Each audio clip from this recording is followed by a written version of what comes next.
Hello,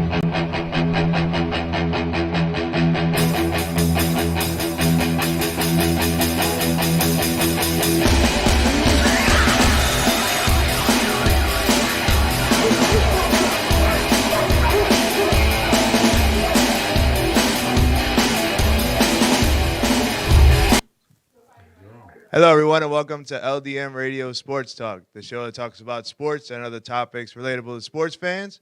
Joining me this week is a longtime co-host from the past, Harris Berger. How's it going, bud? What's up, everybody? Happy to be back. All right. So we are going to talk today wall-to-wall football because that's the most exciting thing going on, let's face it. So we have our the expanded playoffs, which they kept from last year. And the first matchup we're going to break down is the Saturday afternoon matchup between the Las Vegas Raiders going to Cincinnati to play the Cincinnati Bengals. What are your views on this, Harris? This one's an interesting matchup because you have basically a rookie quarterback in Joe Burrow. Got hurt last year, showed flashes of what he could do, and he's been excellent this year. As long as he's been healthy, he's got weapons around him. Jamar Chase has pretty much solidified himself as rookie of the year this year. They're a high-flying offense. Their defense has been playing really well. This is a team in Cincinnati that hasn't won a playoff game in 31 years, all the way dating back to their first playoff loss in this streak of 31 years was to the Raiders. So it's interesting to see kind of what's going on with this team. I like Cincinnati in this matchup. I think it's going to be a closer game than what the experts are predicting. This Raiders team is a team that's got nothing to lose. They pretty much snuck into the playoffs on a technicality. They could have got in by kneeling out the ball game, and LA, the Chargers, pretty much said, "Okay, beat us anyway and keep us out." And it turned into, all right, the Raiders are in the playoffs, and for a team with all of the issues dating back to last offseason with their off the field stuff, with tax evasion and all the stadium issues that they had. Then they had the John Gruden drama, and now Rich Bisaccia has stepped in as an interim head coach and carried this team and helped them into the playoffs. And Derek Carr has been pretty good.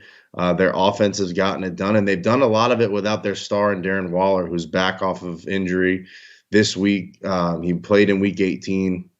He's back for this game. I just think that this Bengals offense is going to be too much for that Raiders defense to handle this week. Yeah, I'd say the Raiders are the second most surprising team to make the playoffs. We'll get to number one a little bit later, and I think a lot of us already know what team that is. But, with all the off-the-field issues, very surprising that the Raiders didn't just, fall off a cliff. But they're here now. Their biggest attribute seems to be the number 6 passing attack in the NFL, which is surprising since Waller hasn't been there for most of the season. But the Bengals are number 7 in passing, and they're number 5 in rush defense, where the Raiders are number 28 in rush offense. So I'm going to pretty much take the Bengals in a landslide over here. It's going to be like, oh, Raiders, thanks for coming, but we're done here. The one variable would be the Joe Burrow factor, but I think like seeing him go through his progressions, being the number 1 pick and having the potential there, but also getting through his injury and seems to have a very, very strong mental makeup. So I think he's going to be somebody who will be able to excel in this game, especially being at home. And then as far as the future run goes, I don't see them going super, super deep into the playoffs, but they definitely should be able to take care of the Raiders in this one. Yeah, I agree with you. I think that I think it's going to be a little closer of a game, though, because I think that the Raiders, a lot of people are underestimating how good this team actually is. And coming down the stretch, they really proved that. They got a big win over the Colts in Week 17 to set them up to be able to get into the playoffs with the Week 18 matchup with the Chargers. And I think that their defense is good. I just think that the weapons with Joe Burrow, Jamar Chase, Joe Mixon, as long as everybody's healthy, T. Higgins at wide receiver as well, I think that team, they just have too many weapons for that Raiders defense to really handle. And I think that if Derek Carr, if that defense can get pressure on him, he'll break down. I think it's going to be a little bit closer of a game. I think the Raiders will cover whatever the spread is. I think it's at 5.5 right now, or 4.5. And I think that they end up covering that, but I think that the Bengals do win this game and finally end that streak over in Cincinnati. Yeah, that'd be cool. There was I saw a meme on social media actually yesterday where it said that nobody has made a text message celebrating a Bengals win because the first text message came out in 1992, but the last time they won was 1991. So Yeah, exactly. Hey, I mean, this is a gritty football team. This Bengals Yeah, team, and everybody when they hired Zach Taylor a couple years ago, he was god awful the first couple years as a head coach, and they had a little bit of a quarterback carousel until they finally got their guy. It seems with Joe Burrow, and maybe this will make their ownership decide to build them an indoor practice facility, because practicing outside in Cincinnati in January just doesn't sound appealing at whatsoever. So maybe a playoff win ending that streak. They finally get to build them an indoor practice facility at the very least. And I think also that travel east for the Raiders might hurt a little bit. It's a 4:30 start, I believe, on the game, so it's really a 1:30 start for the Raiders, which is normal for them on a Sunday in Vegas. But I think that just that cross country travel after having done it just 2 weeks ago, having to come to Indy and do the same thing. So I think that it'll be a little bit difficult for them on that front. Look for them to start slow maybe, and the Bengals to be able to jump on them early and jump out to a lead in that game. yeah. I want to. I think the Cincinnati Bengals, unless you're a division rival, they fall into the category of like the Detroit Lions, the Cleveland Browns, who had a little bit of an uptuck this season before bowing out. They had some pretty impressive stats though. And then the New York Jets, like these are the like your kind of lovable loser teams, and like unless you're a direct division rival, it's kind of like there's no real reason to hate them. So that's I think the Bengals got that going for them. There's going to be a lot of people who they have teams out, and they'll be rooting for the Bengals, just kind of like that underdog factor of the franchise of 30 years of more than 30 years of fertility there. Well, they'll be able to snap it. I think this is a prime team. I think they came from the best division of football where it comes to like the grittiness and like actual playoff football, where a lot of it, the defense and running the football is important. I think they'll be able to take advantage of this and come out with the victory. Yeah, I think you're 100% right. I think that this Bengals team, I think it all starts and ends with Joe Burrow. I think you saw that when he won the national championship in LSU, how loved he was and how much of a national almost icon that he became. And this national superstar, smoking Joe Burrow. He's smoking cigars in the locker room. Then when they clinched the AFC North, when they beat the Chiefs in that comeback victory a couple weeks ago to win the division and be their first division title in probably 10, 15 years, I think it was, between the Steelers and the Ravens trading back and forth on that. I think exactly what you said. I think that AFC North football is built for the playoffs. It's defense first. It's heavy run. It's heavy smack you in the mouth football. And I think that this Bengals team is ready for that. Absolutely. So we'll get to one of the matchups that come out with the most familiarity between the two opponents, which is the New England Patriots traveling to Buffalo for a playoff game against the Buffalo Bills. So this is an AFC matchup. This will be the third meeting between the two teams, and I can see who you're rooting for. It's very, very clear. But so tell us about this matchup and what do you see happening here? Yeah, this is the rubber match between these two teams. Each team has won on the road this season. We all remember the first meeting between these two up in Buffalo. Heavy snow, heavy 25-mile-an-hour winds. Just a run game for Mac Jones threw the ball 3 times the whole game. They expect cold temperatures again for this one. I don't know if they're expecting snow or wind in this one. But I do know that this Patriots team and it's Bill Belichick against a team that he's now seeing for a third time this year. You have the best coach in the game being able to see a team twice and then having to go and play them again.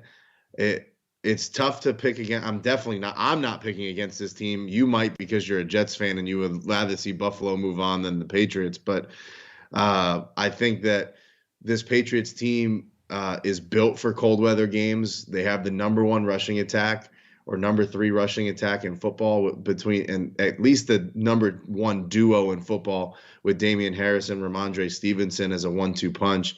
And I think being able to run the football is going to be huge in this game. Bill Belichick in games below freezing, he's 39-5. I looked up that stat today. That was an interesting one to come out. So man can coach in cold weather. Look for the hoodie to be out in full force on Saturday night. Primetime football game. The crowd's going to be into it. Bills Mafia is going to be going crazy. But I think they're just going to leave upset, and the Bills aren't going to get it done for another year because the Patriots are all the way back. Yeah, so when you break down the numbers, okay, so the Patriots have the number 4 ranked defense as far as total yards goes, number 2 against the pass, which is the one of the strengths of the Buffalo Bills. Buffalo Bills had the number 5 ranked defense, number 9 on the passing, and number 6 on the rushing. So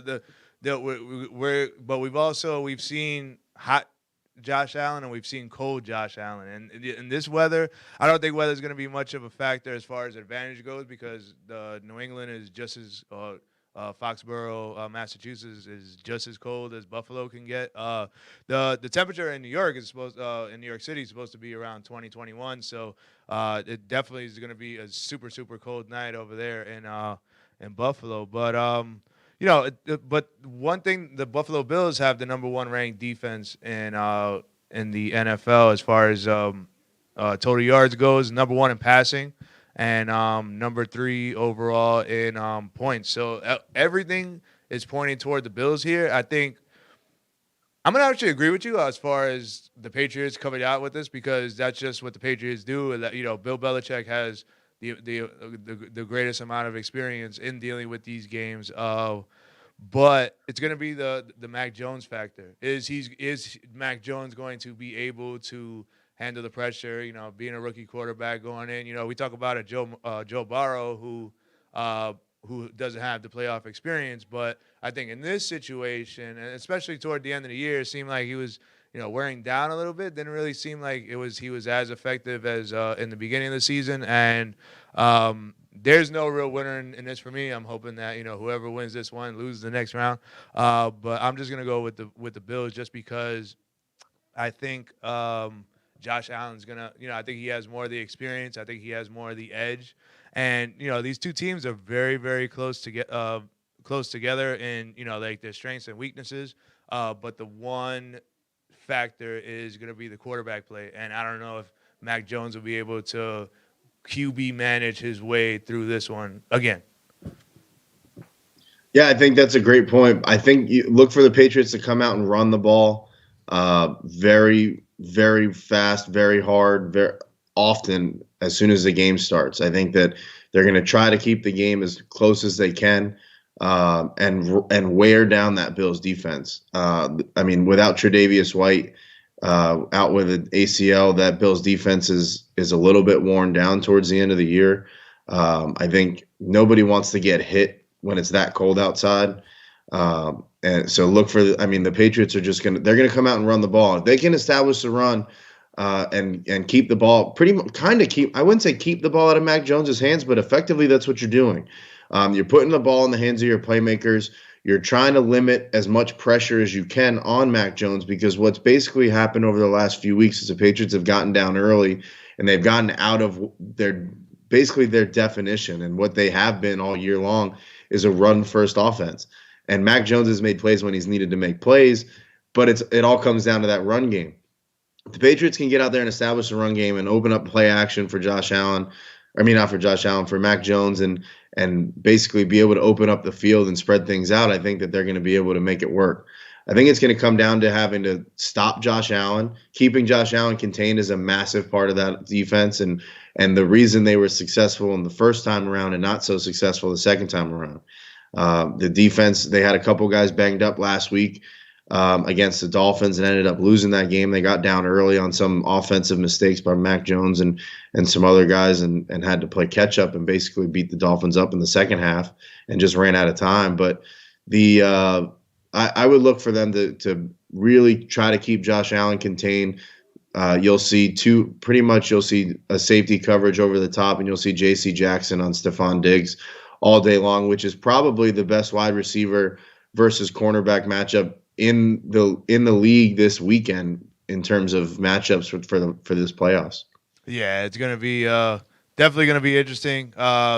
That might. I mean, there's a couple of matchups here that have some familiarity. We'll get to in a second, but I think the familiarity just makes it more interesting in the fact that you really don't know what's gonna happen. Like it's not. There's no surprises. It's not like somebody's gonna do something on the other side that nobody's seen before. Like these two teams know each other like the back of their hands, and it's gonna be great to see how that. Usually the experience wins out on that one, but we have super experienced coaching, and then we have a bit of an edge on the quarterback play on the other side when it comes to the experience. So it'll be interesting to see how that happens there. But eventually the Bills have to break through. And unfortunately, I have to say I think it's gonna be this time. Even though, like I said in past shows, where I've enjoyed this Patriots season just because of the underdog factor that they weren't supposed to be here, they weren't supposed to be this good again, but they've handled a lot of adversity and they've gotten there. Where the Bills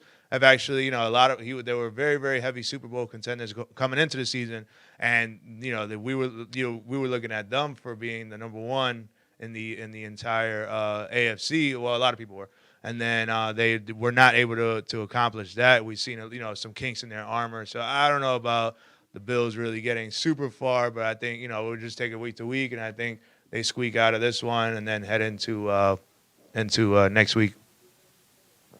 All right. So now we're going to go into Sunday's action, which is the first time that they're going to have 3 games on Sunday. So we have the Philadelphia Eagles traveling to warm Tampa Bay to face the defending champion Tampa Bay Buccaneers. All right, and that's who is on your jersey right there. So we know who you're going for there. But break this down for us, and how much of a chance do the Eagles have to actually pull this upset? I think the Eagles have more of a chance than people are giving them credit for, but it's all going to come down to which Eagles team shows up. Is this the Eagles team that showed up last week? Is this against the Cowboys where they got their doors blown off, or is this going to be the Eagles team that has shown us flashes of really greatness this year? Jalen Hurts is an interesting quarterback because he's kind of got that Lamar Jackson vibe to him, where it's really another run-first heavy offense. But he's shown he can throw the ball. Devontae Smith, I think, was a 900-yard receiver this year, his rookie season, or 600-yard receiver. So they have their weapons on the outside. Obviously, Dallas Goedert, their defense has stepped up pretty well this second half of the season. But it's Tom Brady in January in the playoffs, and I mean, you're talking about the most career playoff wins. You're talking about most career Super Bowl wins. You're talking about every playoff record a quarterback can hold. This guy has it. And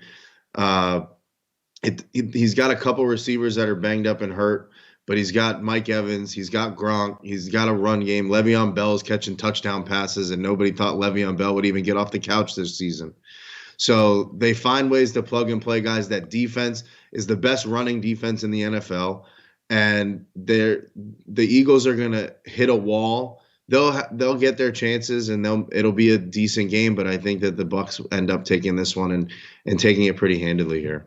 Yeah, I mean, it's hard to pick the Eagles in this one. I think the one thing they do have going for them is that they have the number 1 rushing offense in the NFL.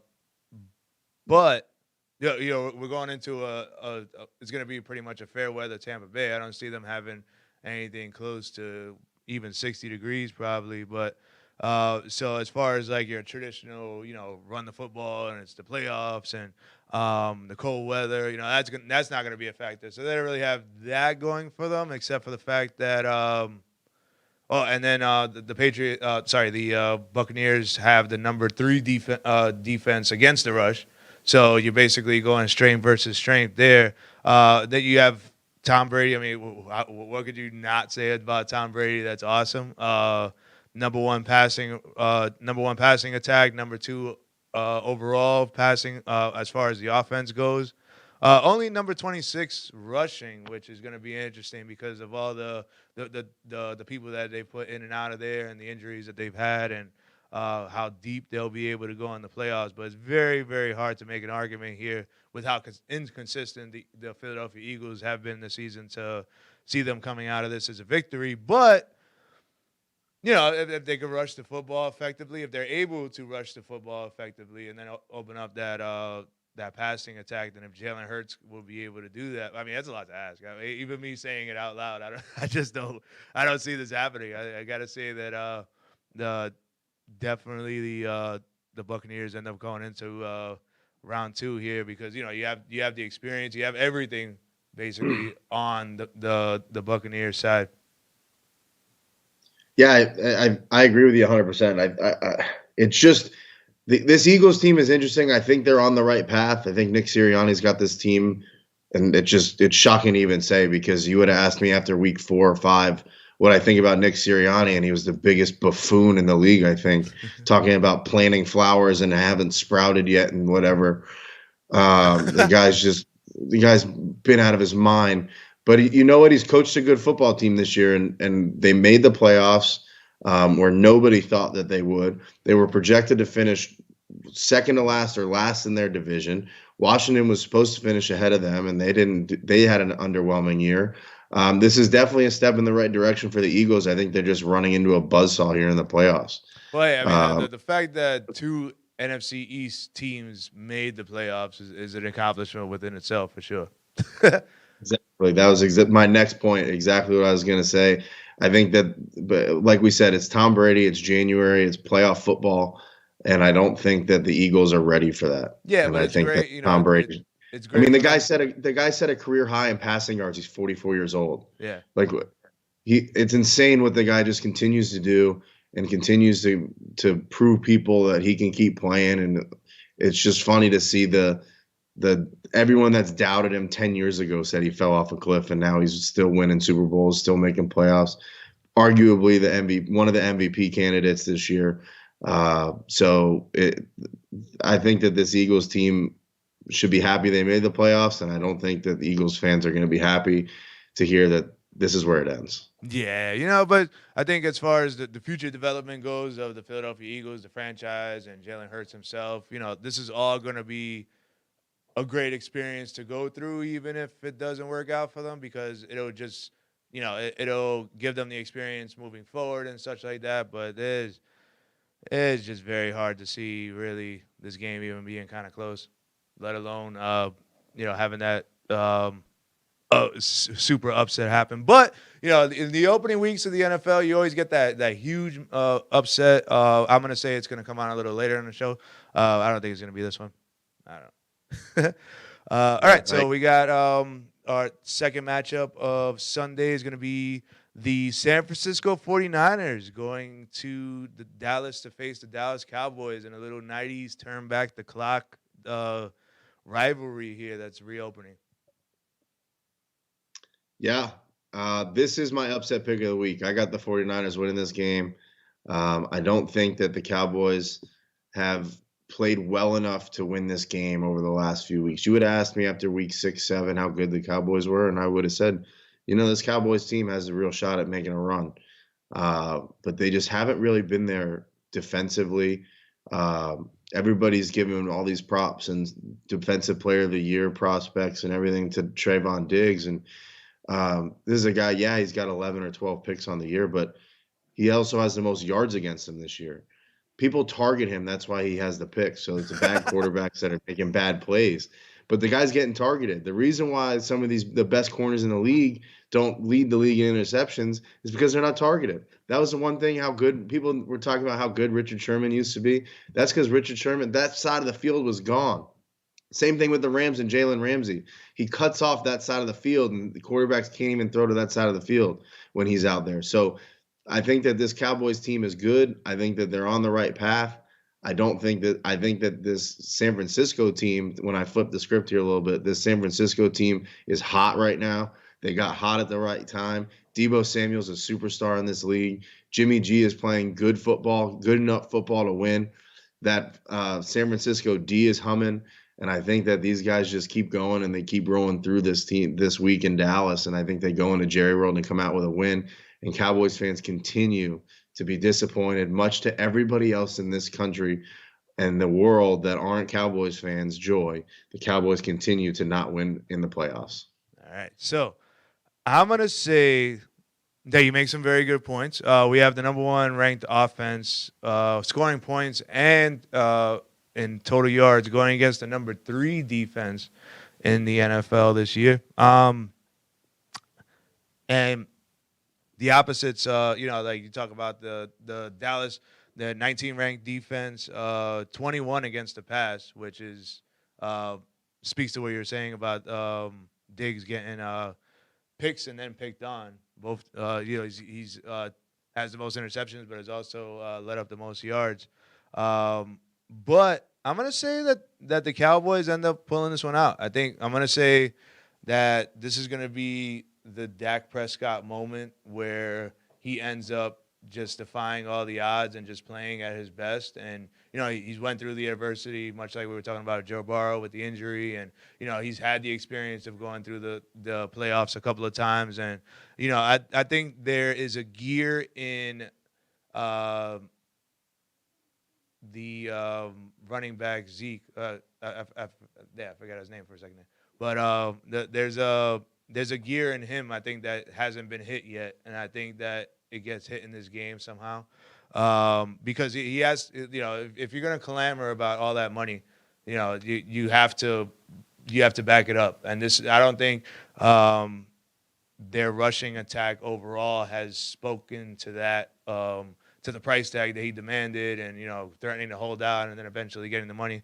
I think there's another gear here that he's going to hit, and I think he hits it in this game. And I think that the Cowboys, they don't run away with this one, but I think they end up getting the victory here. And what better storyline to go through than to start your playoff run with a past demon from the about a couple decades ago, and all the storylines, they're going to hear it all week and what the greats have done. And I'm going to say that the Cowboys end up pulling this one out. Yeah, you make some great points. I think touching on that old rivalries, this is really this matchup in terms of coaching. This is a old school versus new school mentality in this game. You have the old school Dallas mentality with Mike McCarthy, Dan Quinn on the defensive side of the ball. Kellen Moore is a new mind in football, and obviously the Cowboys have had success on offense through him. But on the other side of the field, you got Kyle Shanahan and the new school offensive mentality, that pass first mentality, that and fun football, really high flying speed football.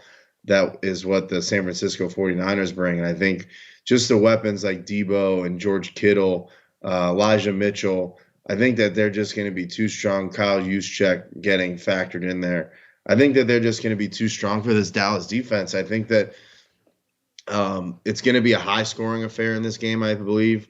You look for a lot of points, a lot of flashing, and this is the NFL's premier game this weekend. That's why they have the 4:30 slot on Sunday, in my opinion. And I think that it should be a lot of fun to watch this game, but I just think that this San Francisco team is rolling right now. They're hitting all the right buttons that they need to press. They've beaten all the guys they needed to beat in order to get into this position. 6 weeks ago, they were out of a playoff spot. They were, aside from the Seahawks, who were just atrocious, they were going to be in the bottom of that division, in one of the toughest divisions in football. and were able to figure out a way to get into the playoffs by beating the Rams and the Cardinals in back-to-back weeks, and into a position to put themselves into to make a run here in the playoffs. Yeah. So, all right. Well, we'll see. We'll see what ends up happening in that matchup. But I'm gonna, I think when you go through the teams that have been there for a while and they've gotten close and they've had the potential and then they've end up choking. Uh, they're chokers until they're not. So eventually, there's going to be a point where, uh, a team like the Dallas Cowboys is going to, break through and make the run, much like, the let's say Washington Capitals from the NHL a couple of 2018, and then for football, the Philadelphia Eagles when they ended up eventually beating the Patriots after going to the NFC Championship game so many times, throughout the course of a couple of years. It didn't happen overnight, but they're playoff chokers, and then they get all the jokes and the memes and such like that until they're not. And I think this is going to be the year that the Cowboys end up slaying a lot of demons. And what better way to start than with the old classic 49er rivalry from a couple years ago. All right. So, all right. So we're gonna get to the last, the Saturday night matchup, which should be a lot of fireworks. I'm gonna assume it's one-way fireworks, where the Pittsburgh Steelers are traveling to Kansas City to face the defending AFC champion Kansas City Chiefs. Well, we all know how the first meeting between these two teams went. It wasn't much of a game. Kansas City ran Pittsburgh out of the building. This has a little like underdog magic feel to it, doesn't it? A little bit. I mean, judging by the way you set that up for me, it doesn't sound like you have any belief that the Steelers can do anything in this game, and that Kansas City is just going to walk over into the second round. But to me, this is an interesting matchup because you have the Steelers team that shouldn't be in the playoffs. They got into the playoffs because the Colts choked away their season. And with the Colts losing to Jacksonville in Week 18 and the Raiders not tying the Chargers, the Steelers got in. Somehow, some way they got in. They beat the Ravens in the last week of the season. They beat and they got a win in Week 17 in Ben's last game in Pittsburgh, and what a sight that was, and how fun of a matchup that was. And now we get into it where the Kansas City Chiefs, this is the defending AFC champions for the last two seasons. Obviously, we know how good Patrick Mahomes is. We know, but I don't know if Tyreek Hill is still questionable to play. They haven't announced if he's going to be back healthy for this game yet.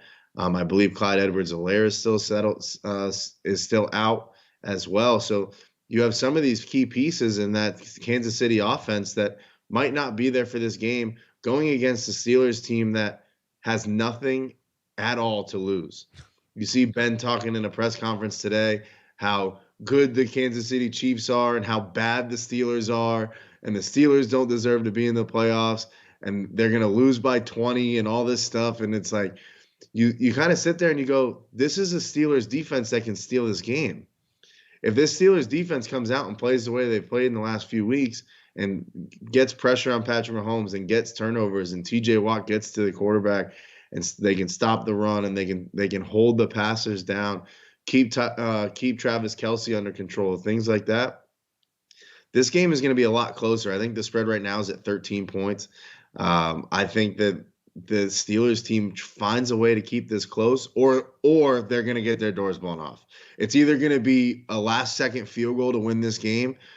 It might be an overtime game, or the Steelers are just going to get absolutely run out of the building and laughed all the way out and send Ben on his way with probably one of the most embarrassing playoff losses of his career.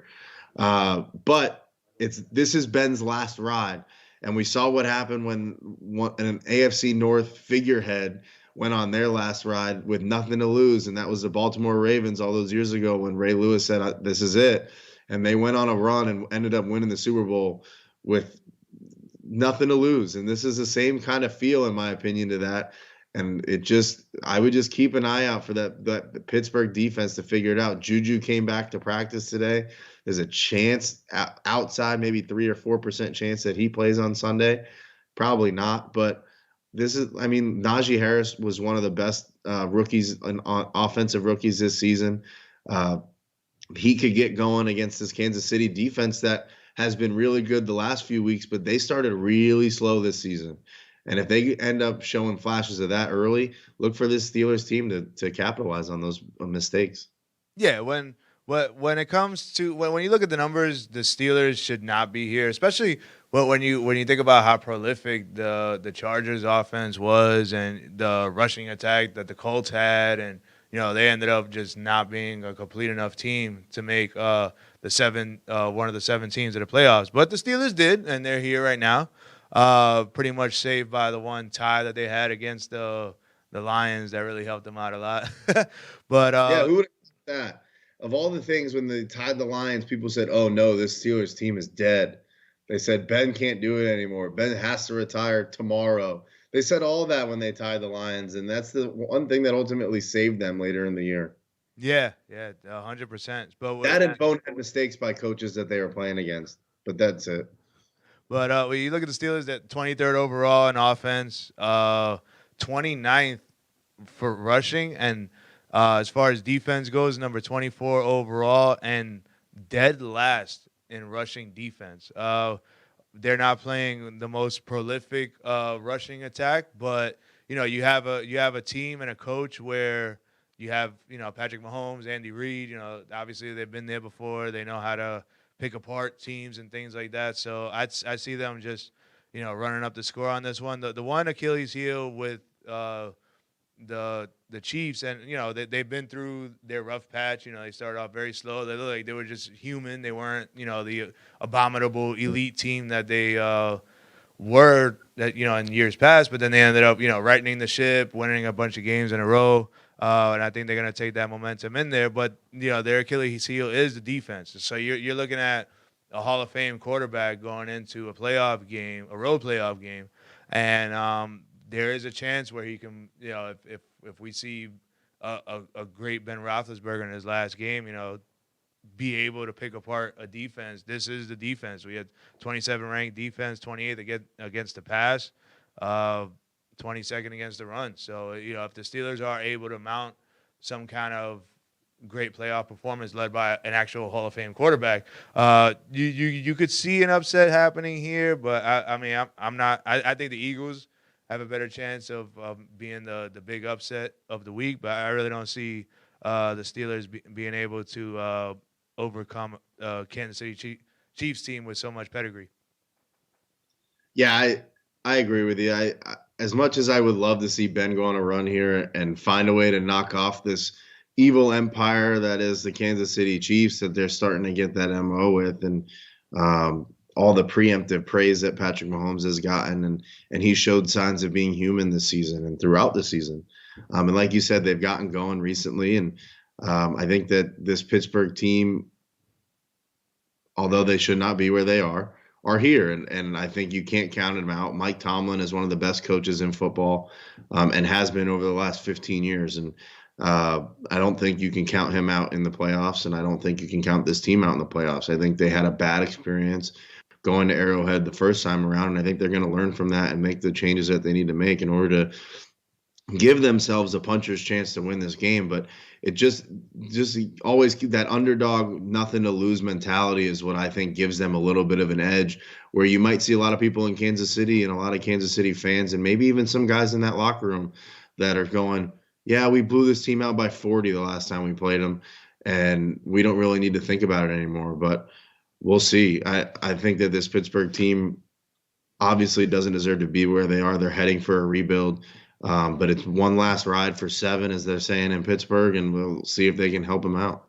Yeah. It's a great storyline. I saw a meme earlier in the week where it was saying that it was the Ben Roethlisberger retirement party. It starts at January 16 on whatever time the game is, 7:30, 8:30. I think the way the NFL did this entire scheduling through the games and following the storylines and things like that is very, very well put together. I think they did for this first week as far as what the matchups ended up being and the way they placed them. I think this is a perfect Saturday night game. Sunday night game to finish out strong, and what's gonna happen. I don't know. I think the Chiefs are gonna just blow the doors off, and we're looking at if a catastrophic, unforeseen, like Patrick Mahomes injury or something like that. That would be something where it would turn the tide. But I don't see the Steelers doing anything here, and that's also my hope at the same time, because I do not like the Steelers. All right, so now we're gonna head over to the last game of the day. It was a Monday night, which is the first Monday night playoff game that that the NFL has featured. It's gonna be a familiar matchup with the Arizona Cardinals traveling to Los Angeles to play the Los Angeles Rams, and this is gonna be much like the Bills Patriots matchup, where they've seen each other 3 times, divisional matchup. And what do you got for us? This is an interesting matchup because you have this. From what everybody keeps talking, it sounds like that the Rams went undefeated this year, and that they didn't have blunders, and that Arizona has no chance in this game. They say that Sean McVay's got Cliff Kingsbury's number. That's what I keep hearing. That Kingsbury can't beat him, and they've won once already this year. They split the season series this season, and again, you have another rubber match here for basically. I think that both this one and the Patriots Bills matchup is basically for the real division title. Yeah. I mean, you beat each other once, and then by formality, one team won the division and one team didn't. You have Kyler Murray in the playoffs. It's interesting because for quarterbacks in there making their playoff debut are 11-22. And that's an interesting statistic, in my opinion, because you have Kyler Murray, who's making his first playoff start, and then you have Matthew Stafford, who hasn't made a playoff start, I don't think, ever either. I mean, he was on the Lions for all those years, and they've been god awful. I think he had one playoff start, and I think they lost that. So he hasn't won a playoff game either. He's been up and down this season. He's had an interception issue. I think the Cardinals getting J.J. Watt back on one side of that defense is huge. I think the Cardinals defense stacks up well against this high-flying Rams offense, with the likes of Odell Beckham. Possibly getting Cam Akers back this year for a playoff run was a big addition for the Rams. But I think that this Cardinals team is poised to make a run here. I think they start. We all know how fast they started. They came out of the gates and went 7-1. And then they kind of stumbled into the rest of the season. But I think that this Cardinals team is really good. I think Cliff Kingsbury's got the ship righted at this point, and I think that they're ready to roll into LA and get a win. Yeah, this one would be the most even matchup, I'd say. When you look at all the numbers, you look at what the teams have done, how they're rolling. We got the Rams, who I think Matthew Stafford is probably one of the most underrated quarterbacks when it comes to elite, because you really don't hear his name, but he has all the passing titles. He was the quarterback for Calvin Johnson when he initially held the wide receiver passing yard record, and now he's the quarterback again with Cooper Kupp getting the new record, even though there was an extra game. But he's the quarterback of both of those, so there's certainly no coincidence in his passing ability, and I think he deserves more credit than he ends up getting overall. And I think that this is where he's gonna make a name for himself. Because the Rams, they made all these acquisitions. They got Odell Beckham, which was perfect timing because they ended up losing Woods, and they have Von Miller. They have a lot of the big names. A lot of the way the Tampa Bay Buccaneers was able to build off of their strength after getting Tom Brady. We're getting a lot of the names and the Karl Malone discount players to be able to try to make a run here. I think that's a part of why a lot of the numbers don't speak for what the Rams are capable of doing, especially on defense, because they're 17 ranked defense, 23 against the pass, 6 against the rush. So I think their defense right now, as presently constructed, is better than that. But and you're going against what you said, the rookie quarterback. It's going to be a deer in the headlights. I think, when it comes to rookie quarterbacks, I think the rushing ones are the ones that, because they have bigger decisions to make, whether to run, whether to pass. I think the pure pocket passers are able to handle the curve a little bit more than the rushers, even though, like the rushers have the advantage of gaining yards through running, but also they might rely on that. It seems like historically they rely more on the rushing because it seems like more of a sure thing than the passing, and it just becomes a mess. And if you're, if there's six Rams being number 6 against the run, and having those names that we mentioned, I see them just pretty much stuffing Kyle Murray, and then not Kyle Murray's not going to be able to do what he does regularly. I think but again, in the case of like him and Jalen Hurts and the with the Philadelphia Eagles, like this will be an experience that's going to catapult him into future greatness. But I think the Matthew Stafford factor, I think it's his time to arrive, and I think that he's gonna go into this game making a name for himself. There was actually talk later on toward the back end of the season that he's been dealing with something. Whether that is true or not, we'll all see how that all plays out. But I see, a healthy Matthew Stafford is going to start making a name for himself, and I think he starts making it with this team in 2022, and starts off with the victory here against the Arizona Cardinals. Yeah, I think Matt Stafford is definitely going to be the factor in this game. If Matt Stafford can protect the football and not turn the ball over, then I think the Rams will win this game. The last few weeks have not shown that Matthew Stafford can take care of the football. He's thrown a lot of interceptions, a lot of pick sixes, and points come at a premium in the playoffs, and field position is huge in the playoffs. So if you're going to turn the ball over and you're not going to take care of the football and you're going to give up points without your defense even having to be on the field, then I think that's going to be a big factor in this game. And if he can take care of the football and he can not turn the ball over, then I think you're 100% right. I think that the weapons that the Rams have on the offensive side of the ball, with Cooper Kupp arguably being the MVP of the league this year, without him, they wouldn't be in this situation even a little bit. He's a Triple Crown winner in terms of yards, touchdowns, and catches. So he has really taken this league by storm and over the last few years, and he has established himself as probably the best receiver in the league. That's playing this week at least. He is probably the best receiver in football that's playing in the first round of these playoffs, and he's going to be a big factor in this game. But I think that if the Cardinals can get pressure and force Matthew Stafford into bad situations, force him to turn the ball over, I think that this Cardinals team is going to win that football game. Yeah. I think it's a close game. This is going to come down to the last-second field goal.